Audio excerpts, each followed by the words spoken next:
काय परिस्थिती आता कोल्हापूरची सगळे 2 दिवसापूर्वी कमी होती, आता जास्त परिस्थिती वाटते कोल्हापूर. आता कसं आहे माहिती आहे का, पाऊस आता दररोज आता म्हणजे पाऊस सुरूच आहे मोठ्यानं.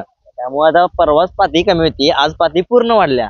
पूर्ण म्हणजे आज जरासं ओव्हरफ्लो झाली आणि जसा पाऊस पडला तर एक 30-40 फुटापर्यंत जाईल पाणी. आता नेमकं कोल्हापुरात पुराची परिस्थिती होईल काय? मागच्या 2019ला 21ला मागच्या वर्षी झाला तसा काही परिस्थिती दिसते का आता? परिस्थिती वाटत नाही अजून तर तसा मुसळधार पाऊस नाही, पण काय सांगू शकत नाही.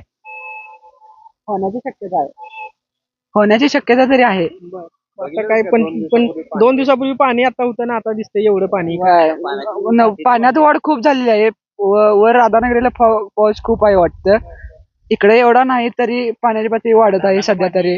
कोल्हापूरमध्ये त्याचबरोबर कोल्हापूर, सांगली, सातारा, घाटमाता, राधानगरी, गगनबावडा या ठिकाणी मोठ्या प्रमाणावर पाऊस पडत आहे. मुसळधार पावसाची शक्यता हवामान विभागाने दिलेली आहे. रेड अलर्ट जारी करण्यात आलेला आहे. त्याचबरोबर मी आता पंचगंगेच्या घाटावरती आहे. माझ्या पाठीमागे बघू शकता की पंचगंगा ही दुथडी भरून वाहताना दिसत आहे. आपल्याबरोबर कोल्हापुरातील काही ज्येष्ठ नागरिक आहेत, त्यांच्याबरोबर आपण चर्चा करूया. नेमकी काय परिस्थिती वाटते? 2 दिवसापूर्वी बघितलं तर कोल्हापूरमध्ये पंचगंगेला काय सुद्धा पाणी नव्हतं. आता अचानक वाढ झाली. काय परिस्थिती वाटते? अगदी आनंद होतोय की आपण गेल्या 8 दिवसापाठी बघितलं तर पाण्यासाठी आपण वन माणसं फिरत होती. एक दिवस आड पाणी चालू होतं, महाराष्ट्रामध्ये असेल, कोल्हापूरमध्ये असेल, आणि आता जो आपल्या कोकणामध्ये पाऊस पडून आपल्या पंचगंगेला जे पाणी आले, अगदी आनंद वाटतोय की जे आता शेतकऱ्यांना पीक लावलं होतं, खरीप पीक लावलं होतं, पण पाऊस नसल्या कारणाने त्यांची चिंता वाढली होती.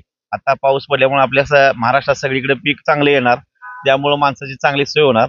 पाणी नव्हतं, प्रत्येक जर आपल्या महाराष्ट्रात सगळ्या बंधाऱ्याचं बघितलं तर काही अंश पाणी होतं की 1-2 दिवस आड, 3 दिवस आड, पण आता हा चांगला पाऊस पडल्यामुळे आज 4 दिवसामध्ये अगदी मनाला आनंद वाटतोय किंवा असा चांगला पाऊस पडला तर आपली धरणं जी आहेत ती भरली तर भविष्यात पुढं चांगली गोष्ट आहे. आणि लोकसंख्या वाढल्यामुळं पाणीही पाहिजेच. सरकारनं आणखी ह्याचा आता ह्या महिन्याचा अभ्यास करून पुढे आणखी बंधारे बांधावेत त्यांनी. नेमकं आता किती फूट पाणी पातळी पंचगंगेची झालेली आहे आणि अशा पद्धतीने इशारा आहे नेमका काय? आता तुम्हाला नाही आता 14 फूट वाढलेले आहे. 27 फूट वाढलेले आहे आणि जवळजवळ 15 ते 20 बंधारे आपल्या जिल्ह्यामधले कोल्हापूर जिल्ह्यामध्ये पाण्याखाली गेलेले आहेत. आज चांगला पाऊस लागलेला आहे, माणसांना आनंद घ्यायचा आहे, पाणी पण भेटून जाईल, पिकं पण चांगली येतील, याबद्दल काय वादच नाही. नेमकं पंचगंगेची पाणी पातळी वाढली की कोल्हापूरकरांना धास्ती वाटत असते की नेमकी काय परिस्थिती होणार. आता तशी परिस्थिती 2-4 दिवसामध्ये होऊन घातलेली दिसून येते पुढे आपल्याला. एक 4 ते 7 दिवसामध्ये हवामान विभागाने पण पावसाचा इशारा दिलेला आहे. नेमकी कोल्हापूरमध्ये पूर परिस्थितीची शंका दिसते का इशारा दिसते? पूर परिस्थितीचा शंका तर दिसतेच आहेत. खेडोपाडी जर बघितलं तर त्या सर्व लोकांनी त्याची काळजी घेतली पाहिजे. आता हवामान खात्यानं अंदाज दिलेला आहे की आणखी 4 दिवसात मुसळधार पाऊस पडणार आहे.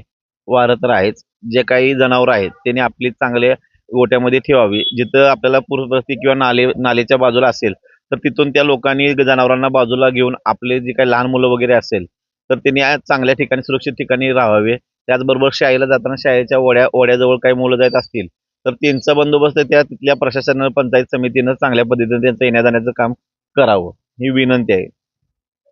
नेमकं आपण बघू शकता की कोल्हापूरमध्ये त्याचबरोबर धरण क्षेत्रात मोठ्या प्रमाणावर पाऊस पडत आहे आणि हे शेतकऱ्यांना त्याचबरोबर लोकांना हा एक सकारात्मक बाब झालेला आहे. परंतु महत्त्वाचा विषय असा आहे की कोल्हापूरमध्ये पूर परिस्थिती येण्याची अजून शक्यता नाकारता येत नाही, कारण की पंचगंगेची पाणी पातळी आतापर्यंत मोठ्या प्रमाणात 27% पर्यंत गेलेली आहे.